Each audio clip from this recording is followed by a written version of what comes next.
Camille, bienvenue. Merci. La sexualité, c'est essentiel au bien-être, on est d'accord? Oui, il y a tellement de bienfaits pour le corps humain.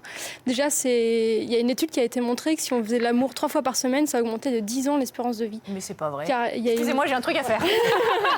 Non, c'est vrai? Ouais, en fait, ça va développer l'hormone anti-vieillissement, la sécrétion d'hormones anti-vieillissement, de la DHEA. Bon, je ne sais pas si ça a été prouvé, s'il y a eu beaucoup de participants pour cette étude. Donc aussi, ça va diminuer le stress, l'anxiété, ça va diminuer les douleurs, ça va réduire les problématiques d'insomnie. Il y a multiples bienfaits. Ça va aussi libérer un maximum de calories. Plus qu'en une demi-heure de sexualité, ça dépense plus de calories qu'une demi-heure de danse. Ah bon? Il n'y a pas quelques petites conditions là? Il n'y a pas des petites lignes? Après, oui. Peut-être qu'après, ça dépend du rythme. Ça va aussi fortifier le cœur. Ça dépend qui fait quoi. Pardon fait Camille, quoi. Mais quand même. Après, je ne suis pas là pour vérifier. Mais moi non plus. Parfait. Donc on dort mieux, on a plus d'énergie, on vit plus longtemps. Génial. Et ça fait du bien au moral. Oui, ça c'est pas faux.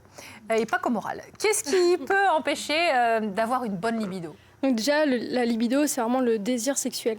Ce qui peut empêcher d'avoir une bonne libido, certaines personnes peuvent avoir des douleurs pendant les rapports, ce qu'on appelle le vaginisme, le vulvodynie, surtout chez les femmes. Il peut y avoir aussi des maladies comme le diabète, les cancers, la dépression qui peuvent avoir un impact sur la libido. Et surtout aussi les traitements, les antidépresseurs, les traitements contre l'hypertension, la chimiothérapie peut avoir un impact. Et chose à laquelle il faut vraiment penser, c'est tous les traitements hormonaux comme la pilule, stérile aux hormones, ont vraiment un impact sur la libido et le désir sexuel. Mais c'est toujours un impact négatif, on est d'accord. Là, on est vraiment sur ce qui va baisser l'envie et le désir. Après, une mauvaise communication, bien sûr, si on s'entend pas, si on n'est pas bien dans son couple, ça évidemment. Ça va de soi. C'est pas très excitant. Ça favorise. Ça favorise. Patrick, il me regarde à l'air de dire mais qu'est-ce que je fais là? J'espère repartir avec une ordonnance. Aujourd'hui, l'émission est assez particulière. Est-ce qu'il existe, et j'imagine que oui, grâce à vous, des solutions naturelles pour booster un peu sa libido? Oui, il y a une ordonnance. Déjà, la première chose, c'est tout simple, c'est vraiment la communication, de parler avec son ou sa partenaire, de savoir ce qu'on a envie, de respecter aussi ses désirs et de dire non quand on n'a pas envie, tout simplement. Et ce qui est naturel, il y a l'huile essentielle d'ylang-ylang. On peut mettre deux gouttes dans de l'huile de jojoba ou une huile naturelle et en mettre en bas du ventre ou en bas du dos. Surtout chez les femmes, ça va stimuler le désir.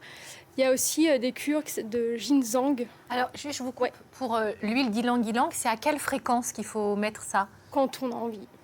Ben oui, mais si on n'a pas envie, puisqu'on en... Ah oui, non, j'ai compris. Quand on a envie d'avoir envie. Qu'on me donne l'envie d'avoir envie. Et comment ça se fabrique, cette huile-là? L'ylang-ylang, on l'achète toute faite. Oui, il faut l'acheter toute Autant faite. l'huile d'olive, vous allez pouvoir nous dire. Vous pourrez peut-être vous y mettre. D'avoir du rouge dans sa chambre aussi stimule la libido. Arrête, on dort plus si on a du rouge. Non, après on éteint la lumière. Donc il faut faire l'amour dans le noir alors. Non, pour dormir. Ah d'accord. Non, le rouge et les fleurs peuvent augmenter le désir d'avoir des fleurs dans la chambre. Rouge aussi. Ah, des roses rouges, c'est pour ça que c'est la fleur de l'amour peut-être. Ouais. Allez Et savoir. ça stimule la passion et le désir. Et des cures de ginseng. Alors ça, la posologie, je crois que c'est sur 10 jours, 2 fois par jour. Mais ça à vérifier avec votre pharmacien ou un naturopathe qui pourra peut-être conseiller. Et aussi, la bonne nouvelle, c'est que le printemps est là. Et le printemps stimule la libido parce qu'il y a plus de chaleur et plus de lumière. Ça, ce qui favorise aussi la montée de la sève. Oui. Ouais, ça vous arrive, Patrick? Tiens, puisqu'on parlait de sujets un petit peu gênants à aborder comme ça en famille, vous me voyez venir.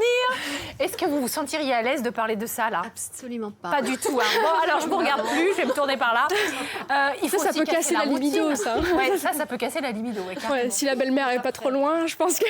Ah oui. Non, mais ça, on n'y pense même pas.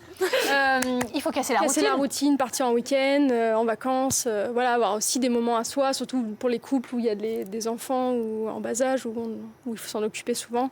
Et voilà, c'est un équilibre fragile quand même. C'est ça. Ouais. Mais après, c'est pas une obligation, il y a beaucoup de croyances. Et c'est là où ça peut casser aussi la libido. C'est qu'il y a des croyances sociales où il faut faire tant l'amour pour être bien dans son couple, mais chaque couple a son équilibre et peu importe. Absolument. La Enfin, fréquence on a quand même compris que si on voulait vivre 10 ans de plus, il fallait le faire 3 fois par semaine. J'allais dire par jour, mais non. Eh ben, 3 fois par jour, on est immortel là. Voilà. Pour le coup. Ça va, Patrick, vous vous sentez bien, hein? Le J'arrive pas à seul le faire homme dans le autour mois, des fois. le seul homme autour de toutes ces femmes. Qu'est-ce que je voulais que je vous Mais dise? l'huile d'olive, c'est bon aussi. C'est bon pour tout. Mais bien sûr, c'est bon pour tout. Allez, on va vous raconter une belle histoire, une de